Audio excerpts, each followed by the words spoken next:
This free step-by-step video comes to you directly from Haynes, creators of the world's best repair manuals. Fix your car or truck the right way with our accurate and reliable information at your side. You can complete more than 200 jobs on this vehicle when you purchase the complete online manual at Haynes.com.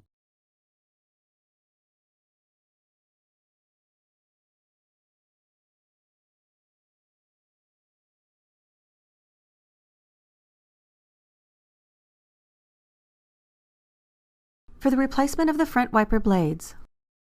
With the wiper arms parked and the ignition key in the off position, lift the arm from the windshield. Squeeze the retaining lever to release the blade. Then push the wiper blade down the arm to disengage the hook and separate the blade from the arm. Slide the new blade onto the wiper arm hook until the blade locks. Lower the wiper arm back on to the windshield. For the replacement of the rear wiper blades. With the rear wiper arm parked and the ignition key off, use a screwdriver to turn the retaining screw on the blade as necessary to allow the wiper blade to be pulled off the stud of the arm. Note, there are a couple different types of rear wiper blade designs for securing the blade to the stud. One is a screw type, as mentioned in the previous step.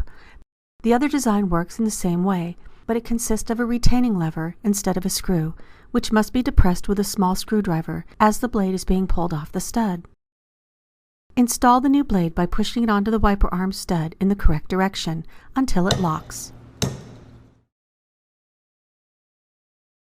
Lower the arm.